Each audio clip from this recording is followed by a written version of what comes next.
Welcome back to K-12 Confidential. As promised, today we back up what we say about how convoluted, piecemeal, and totally bizarre K-12 governance is, and how its broken and absent systems show up in the teacher shortage mess.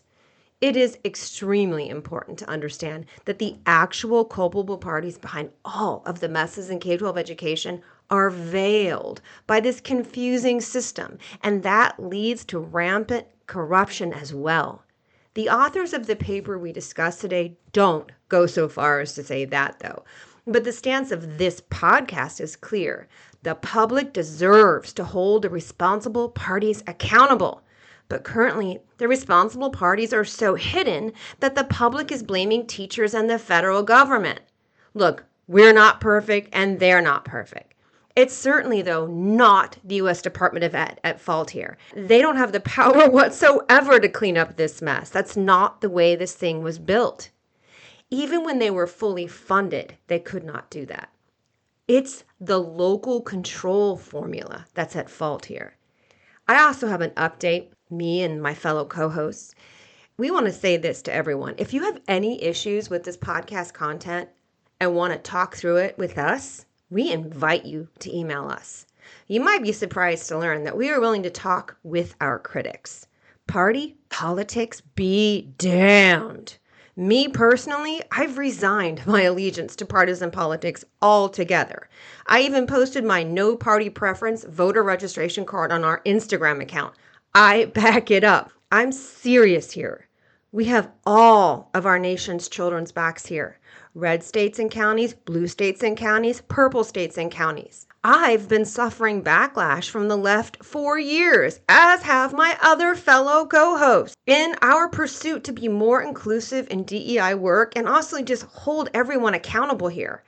And now that we've finally gone public with the podcast, we're all getting backlash from the right now too. Look, we expected that. But we want to say this once more here. This is not a political podcast. Trolling us on social media doesn't serve your purpose. Speaking to us directly does. And we invite you to message us privately. We are deleting the grotesque messages that you guys leave. But I just left a veiled thread up there and privately messaged its author to talk with me. We love you. We want to talk. I understand that everyone in this nation is hurting right now. And we've all been sold a bill of goods that isn't true. Let's talk. Okay. And now our interview with Dr. Paul Bruno, one of the three authors of the only scholarly article which attempted to quantify the teacher shortage mess and instead accomplished something far more important, providing the clear and stark evidence of the failure of our local K-12 governance model to do its due diligence to the American people. We need another system here. K-12 education is a mess. U.S. literacy rankings are in the bottom half of the world and are a hidden cause of the erosion of our very ability to effectively self-govern. How did we get here? America's teachers can tell you, and the answers will shock you. This is K-12 Confidential.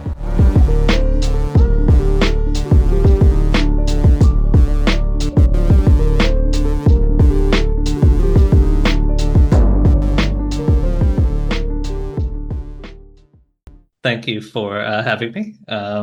I think this will be a fun conversation. So I got started in education. I was a middle school science teacher in Oakland and then in Los Angeles, California, and that is for 5 years, I think. And over that time, I moved around between a couple of schools for my family, and so I was interested in education at the time. But moving between schools, I also started to get more interested in like education policy and education administration, because I was sort of struck, maybe I was naive, but I was sort of struck a little bit between how different my experiences were as a teacher in the different schools that I worked in as I went from one to another. And for example, how, and there were things that it turned out I felt very strongly about and that were very different across these different schools. And I started to be more and more interested in like why the different schools I was in, even though they were all in California, for example, seem to have very different levels of resources and to be run very different administratively. And so I became sort of interested in those things, which eventually led me to pursue those kinds of issues in my PhD program. So I went back to grad school at the University of Southern California, and then to study what at the time I think they were calling urban education policy. But I got my PhD in that officially, and started to study and now study issues of personnel administration, so things like teacher hiring and assignment and compensation and school finance issues. And now, yeah, as you mentioned, I'm at the University of Illinois in Urbana-Champaign, where I'm an assistant professor of education policy, organization, and leadership. And now I still, those are still the things that I study, and also those are the things that I teach. I teach mostly in our administrator endorsement programs, where I teach things like school finance. Thank you for that. I didn't realize that the impetus to get you into leadership was noticing how disparate the experiences were from district to district, even within the same state, because that was my experience. And I don't think moving districts to that extent is very common in education because of years of service. It kind of traps you in a place, which is a shame because you do get a really interesting perspective when you see how different things are and the way in which people think about and talk about what's going on and prioritize things is very different from place to place. So I think that's really cool that you came into this kind of thinking the same way that we did. So my question for you, Paul, is when and why did you first become interested in the teacher shortage crisis? Because for me, it was me working on these really big foundational problems and then noticing that it was stemming from a lack of teacher autonomy, and the bigger umbrella problem was the teacher shortage issues. So how did you become involved in it? Yeah, it's a little bit of a roundabout road, and I think to a large extent, a lot of my research interests can be summed up as just me being very easy to persuade that something is interesting, and then other people, there being other people I want to work with, and them convincing me that I should pursue things. So I think probably started a little bit when I was um, in graduate school, and some of my research with my advisor was with the Los Angeles Unified School District on their teacher hiring processes, and starting to get a sense of sort of how different hiring might look for different kinds of positions, for example. And so, and particularly in a place as large as Los Angeles, for different schools, they've got something like 1,000 schools or something. And so thinking about how do you administer hiring processes in a place where it can be so diverse in terms of what the supply of teachers looks like, that might really affect what you do. So I started to get sort of interested in issues of sort of addressing, teacher labor market things generally, and thinking about how do schools make sure they have enough people to select from when they're hiring, so that they're getting the candidates that they want. And so that's where I started to get interested in issues like compensation and teacher licensure, and things like that. And then, coming to Illinois, it turned out Illinois had some of the best data, publicly available data on school staff vacancies in the country, that I started to sort of look into. So I'd started to look at sort of issues of teacher shortages in Illinois. And then I'd also made some connections to my co-authors on another paper that I think the one you were originally interested in, and that I think you covered in a previous episode very effectively. The lead author on that paper is Tuan, a friend of mine now, and he and I had become friendly at a conference, and he wanted to work together, and I was excited to work with him, and we had similar interests on teacher shortages, and he was interested in maybe something a little broader than Illinois. And so he invited me to collaborate with him on that. And then it turns out it's also sometimes things like this tend to spiral. And so once I had started to dig into the Illinois data and working on the national paper, then people also wanted to sort of have conversations about it and talk about it, and it's sort of one thing led to another, and now it's a big chunk of my time. But that was a long answer, but was it an effective answer? Did I answer the question? You did, and I loved it because it reminds me maybe a little less formal, but it reminds me a lot of the process by which this podcast got started. Like it was informal conversations of just like connecting dots, and putting together pieces of our experience and pieces of my scholarship when I was getting my admin credential and Masters of Ed Leadership. And noticing what was missing. And then I think also, we're going to get to this in a bit, but like I was frustrated with the way the press was covering the shortage crisis too. Like I felt like it was super cursory and lacking in nuance. And I just kept waiting for the coverage to get better. And it never did. So that's why we created this. And that's why I was so excited to find your paper because it is groundbreaking. And I'm just so glad you're here. But before we talk about that, I came across some phrasing in your writings because I've read some of your other things now, which I had to giggle, Paul, because you referred to K-12 as counterintuitive. And that is like the scholarly, kind version of what I say, which is that it's bizarro. Can you explain what you mean by that just a little bit? Yeah, I think there are at least a couple of things that make like K-12 public education just really hard for people to think about, myself included. One is I think just its sheer size. Like I think the size of the American public education system is so big that I think it's very hard for people to get their heads around, and it creates a lot of situations where if you ask about anything, the extent to which anything is happening, and you just count up the raw number of times that it's happening in American public education, it's always going to be a huge number. And that like makes it very hard for people to like get their heads around like what are the bigger numbers, what are the, it's just like there's so much of it and so many people touch it in various ways, whether they're working in schools or have kids in schools or whatever it is. That the scope of it, I think, is beyond what people are used to navigating. And I think that makes it really hard for people to think about. The other thing I think is very counterintuitive about it is I think we tend to talk about it as a single entity. There is a public education system, and in a sense that's correct. But in another sense, we've got, I don't know what the number is now because it changes, but I want to say something along the lines of 13,000 local school districts that all have some degree of autonomy. And to the extent that they don't have autonomy, it's often because they're controlled at the state level, not the federal level. And so I think it's, people talk about what is education like or what is happening in education. And I think it's natural to talk about it that way, but in reality, it kind of doesn't make any sense because there's so much diversity in terms of, from place to place about, just what is going on that I think, but that's very hard to have a conversation about that. And so I think that the size of it and the diversity of it and the local control of it make it all very hard for people to talk about and to think about. And I think that shows up in a lot of educational conversations. Oh my gosh, I couldn't have said it better myself. That was what we started getting feedback on about just trying to describe teacher pay, for example. It is so different from district to district, state to state, that terms and phrases that you're using. And I think people are confused by the fact that there is a US Department of Ed and there are state departments of ed. And it seems like maybe they have a lot of power and control over what we do, and they just don't. It's really, I'm going to say, and you push back and tell me if I'm wrong, that really school boards have the most power over what is going on in a district, and that they don't necessarily have any experience teaching. And I think that's why so much of what is done in K-12 can be counterintuitive, aka bizarro, is because non-experts get to lead our profession, and it's so weird. What do you think?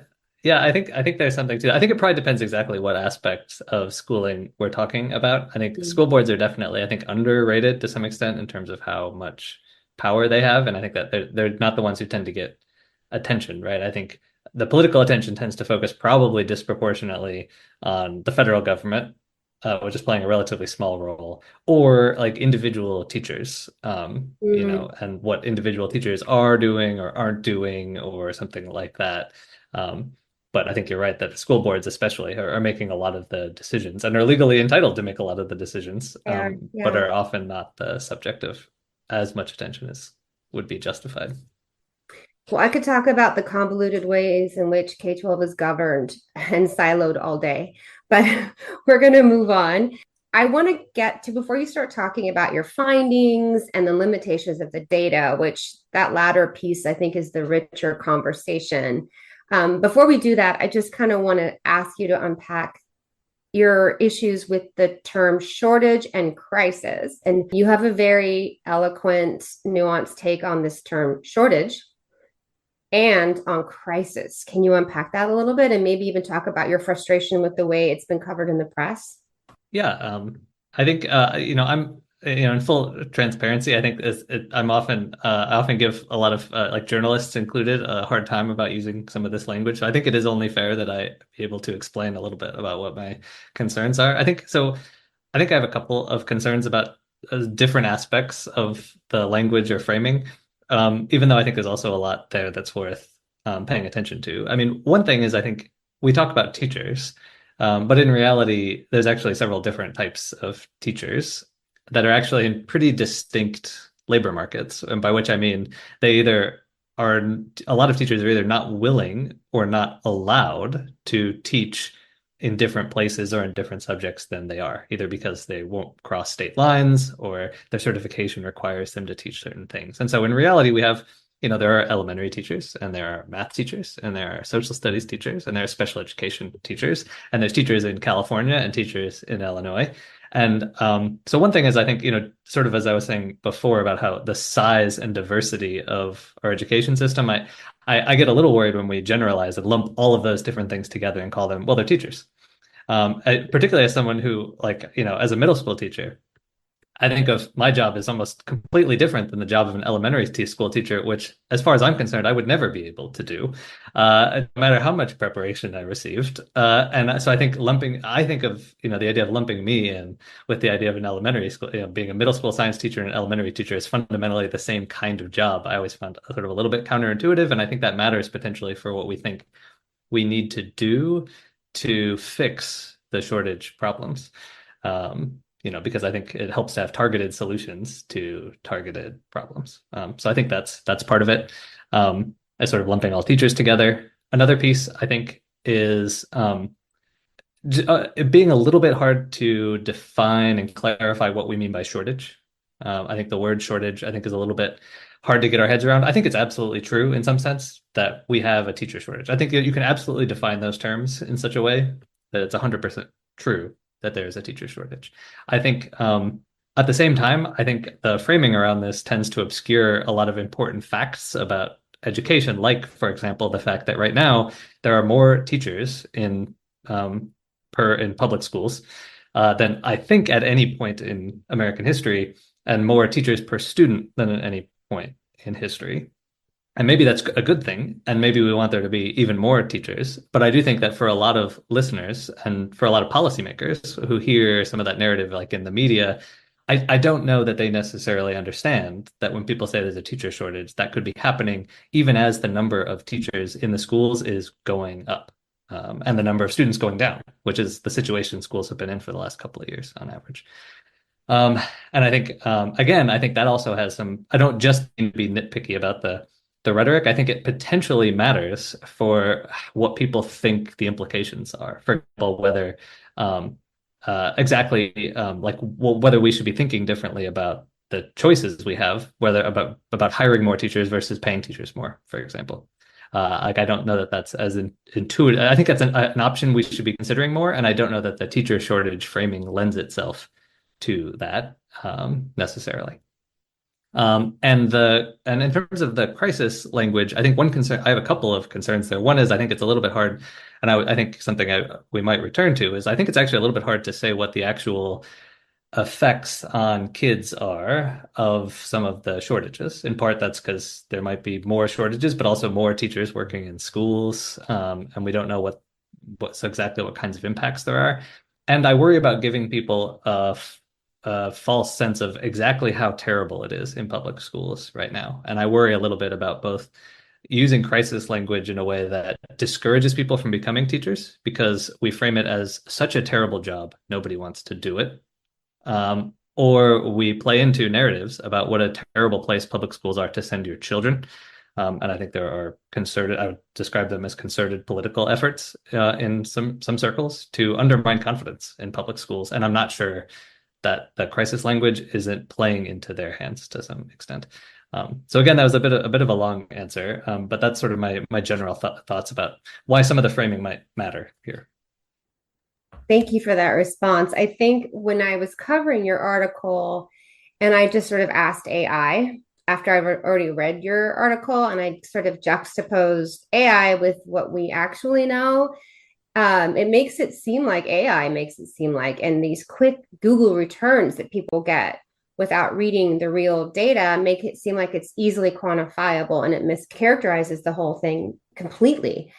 But I mean, I think when you say like we have the more teachers now than we've ever had, and then you juxtapose that with the experience of teachers scrambling, having to give up their preps because there's not enough subs, scrambling to cover teachers' vacancies. I mean, that's what we did.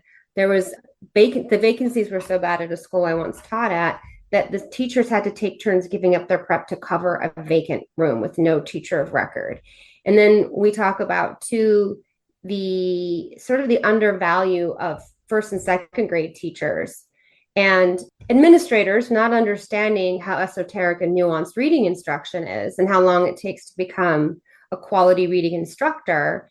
And that you can't learn that in a credentialed program. You have to learn that on the job. And so when you put like just a ton of brand new teachers that keep turning over in these high needs districts, what we wind up with is a reading opportunity gap. So I think, I mean, I know what you're saying is true, but it's so interesting that what we're experiencing on the ground floor feels like such a panic mode of lack of teachers.